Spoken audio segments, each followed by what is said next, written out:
Hello बच्चों, अब करेंगे question number 15। Fill in the blanks. A right triangle cannot have an dash angle. Question number 15 का first part कह रहा है एक राइट ट्रायंगल, ये आपका राइट ट्रायंगल है, एक एंगल है इसका राइट ट्रायंगल का, ये एंगल आपका 90 डिग्री हुआ।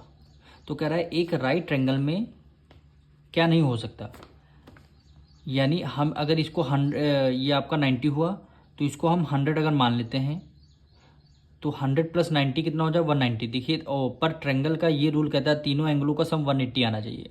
तो ये ऑब्ट्यूज एंगल हो जाएगा, 90 डिग्री से ज़्यादा हो जाएगा। तो इसमें क्या हो जाएगा, एक राइट ट्रायंगल का भी ऑब्ट्यूज एंगल नहीं हो सकता। तो यहाँ पे लिख देंगे ऑब्ट्यूज एंगल, ऑब्ट्यूज एंगल लिखा हुआ है। सेकेंड पार्ट देखिए, कह रहा है एक acute angle of a right triangle are. Acute angle of a right triangle are, देखिए ये आपका राइट ट्रायंगल है, ये आपका 90 डिग्री राइट ट्रायंगल हो गया। और एक्यूट एंगल, अगर एक एंगल आपका 30 डिग्री है तो दूसरा कितना हो जाएगा 60 हो जाएगा। क्यों हो जाएगा, क्योंकि तीनों का सम कितना आना चाहिए 180 डिग्री आना चाहिए, 180 डिग्री आना चाहिए।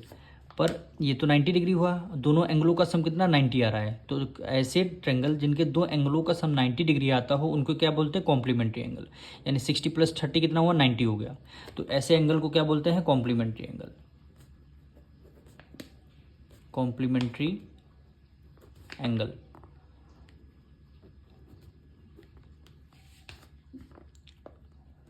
इसका थर्ड पार्ट देखिए, each acute angle of an isosceles right triangle measure. Right triangle एक बनाइए, ये आपका राइट ट्रायंगल है, ये नहीं आपका 90 डिग्री होगा। और ये क्या हुआ, आइसोसेलेस राइट ट्रायंगल है, यानी जिनकी टू साइड्स इक्वल होती हैं, टू साइड्स इक्वल होती हैं। तो ईच एक्यूट एंगल, यानी अगर ये 90 हुआ तो ये एंगल कितना हो जाएगा 45 हो जाएगा, और ये भी आपका हो जाएगा 45। ठीक, और दोनों क्या वही मैं कह रहा है ईच एक्यूट एंगल, और एक्यूट एंगल दोनों 45 है क्योंकि 90 डिग्री से कम है। जो एंगल 90 डिग्री से कम होते हैं वो एक्यूट एंगल होते हैं। तो वही कितना डिग्री हो जाएगा 45 डिग्री। वही क्वेश्चन में बोले हैं एक्यूट एंगल कितने डिग्री के हो जाएंगे, 45, 45 + 90, 90 + 90 180, तीनों का सम 180 आ रहा है। ठीक है, अब इसका करेंगे fourth part. Each angle of an equilateral triangle measure. Equilateral triangle के सारे एंगल कितने डिग्री के होते हैं, 60 डिग्री के होते हैं, 60 डिग्री को। जैसे ये आपका इक्विलेटरल ट्रायंगल है तो ये आपका 60 डिग्री हुआ, ठीक, ये आपका 60 डिग्री हुआ, और ये भी आपका 60 डिग्री हुआ। इसको बोलते हैं इक्विलेटरल ट्रायंगल। 60 + 60 + 60 180 आ रहा है, और ट्रायंगल का सम भी आपका 180 आना चाहिए।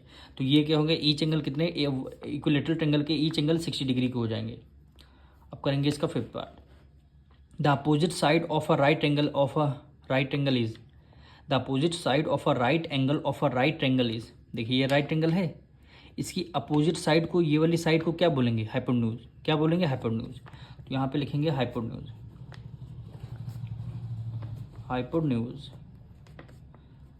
अब इसका लास्ट पार्ट देखिए, sum of the length of the sides of a triangle is called. ये आपका ट्रायंगल है, ये इस साइड का सम कर दिया, ये वाली साइड का सम कर दिया, ये वाली साइड है, तीनों साइड का। जब हम ट्रायंगल की किसी साइड, तीनों साइड का सम करेंगे तो उसको क्या बोलते हैं, पेरीमीटर बोलते हैं। क्या हो गया, पेरीमीटर।